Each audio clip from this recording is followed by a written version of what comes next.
Good morning, welcome back to Chumki's adventure. আজকে তোমাদের সাথে শেয়ার করতে এসেছি মাইক্রো ওভেনে দই ইলিশ। হ্যাঁ, ঠিকই শুনছো, খুব অল্প তেলে একদম স্বাদে জমজমাট সেই দই ইলিশের স্বাদ এবার মাইক্রো ওভেনে। চলো আর দেরি না করে দেখে নিই দই ইলিশ বানাতে আমার কি কি লেগেছে। দই ইলিশ বানাতে প্রথমেই নিয়েছি ইলিশ মাছ। মিডিয়াম সাইজের বাটির এক বাটি টক দই, সর্ষে, পোস্ত আর কাঁচা লঙ্কা, পরিমাণ মতো নুন, হাফ চামচ হলুদ গুঁড়ো। ইলিশের মেন উপাদান সর্ষের তেল, টেস্টটাকে ব্যালেন্স করবার মতো চিনি। প্রথমেই দইটা থেকে আগে জলটা একটু ছেঁকে নিতে হবে, তাই জন্য দইটাকে 15-20 মিনিটের জন্য বসিয়ে দিচ্ছি একটা স্ট্রেনারের মধ্যে। দই থেকে কিন্তু পুরো জলটা বার করবো না, অল্প একটু জল বেরিয়ে গেলে, একটু দইটা থকথকে হয়ে গেলে সেই অবস্থাতেই নামিয়ে নেব। মিক্সিতে পেস্ট করে নেব সর্ষে, পোস্ত আর কাঁচা লঙ্কা। যে মাইক্রোওভেনের পটটার মধ্যে রান্নাটা করব সেই পটটার মধ্যে নিয়ে নেব জল ঝরানো দইটা। দইটাকে ভালো করে ফেটিয়ে একটা স্মুথ টেক্সচার তৈরি করে নেব। মিক্সচারটার মধ্যে অ্যাড করে নেব সর্ষে, পোস্ত, কাঁচা লঙ্কার পেস্টটা। দইয়ের সাথে এই মিক্সচারটাকে ভালো করে মিক্স করে নেব, একদম একটা ক্রিমি টেক্সচার হওয়া। মাছটা ম্যারিনেট করবার জন্য এর মধ্যে দিয়ে দিয়েছি তেল, নুন আর হলুদ।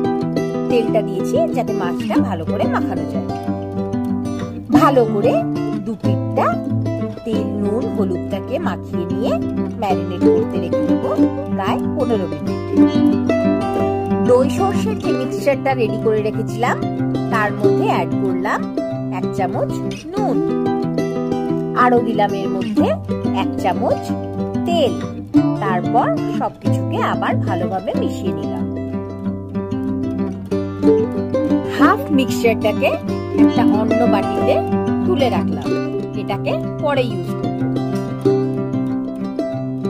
হাফ মিক্সচারটার মধ্যে ম্যারিনেট করা মাছগুলো একে একে দিয়ে এপিট ওপিট করে মশলাটা মাখিয়ে নিলাম। ওপর থেকে অ্যাড করলাম বাকি যে মিক্সচারটাকে একটা অন্য বাটিতে সরিয়ে রেখেছিলাম সেই মিক্সচারটা। পুরো মাছটায় মশলাটা লেগে গেছে। এবার মাইক্রো ওভেনে দেওয়ার আগে দিয়ে দিলাম এর উপর 1 চামচ কাঁচা সর্ষের তেল আর কটা চেরা কাঁচা লঙ্কা। বাটি সমেত মাইক্রো ওভেনে দিয়ে দিলাম। প্রথমে একটু লো হিটে কম সময় ধরে কুক করব, যাতে প্রথমেই মাছটা পুড়ে না যায়। প্রথমে আমি 450 ওয়াটে 8 মিনিট দিয়েছি। 8 মিনিট পর বের করে চেক করে নিলাম পুড়ে যাচ্ছে। তারপর আবার 600 ওয়াটে দিলাম 10 মিনিটের জন্য। 18 মিনিটে একটা সাইড পুরো কুক হয়ে গেছে। নামিয়ে নিয়ে আলতো হাতে উল্টে দিলাম, অপর পিঠটাও একইভাবে কুক হওয়ার জন্য। মাছগুলো আলতো হাতে উল্টে দিয়ে মাইক্রো ওভেনে 600 ওয়াটে দিয়ে দিলাম 15 মিনিট অপর পিঠটা কুক হওয়ার জন্য। 15 মিনিট পর মাইক্রো ওভেনে দই ইলিশ একেবারে তৈরি। মাইক্রো ওভেন অফ করে বাটিটা বার করলাম। দেখো তোমরা টেক্সচারটা, কালারটা কত সুন্দর এসেছে। কোনো রকম ঝামেলা ছাড়াই খুব সহজে, খুব কম উপকরণে তৈরি হয়ে গেল আমাদের দই ইলিশ। স্বাদে কিন্তু কোনো ডিফারেন্স নেই। আর মাইক্রো ওভেনে করলে ইলিশটা যেন আরো বেশি সফট হয়। হাতে সময় কম থাকলে আমি ঝটপট এইভাবে দই ইলিশ বানিয়ে নিই মাইক্রো ওভেনে। তোমরাও একবার মাইক্রো ওভেনে ইলিশ ট্রাই করে আমাকে জানিও কেমন লাগে। ভিডিওটা ভালো লাগলে একটা লাইক, শেয়ার, কমেন্ট করুন।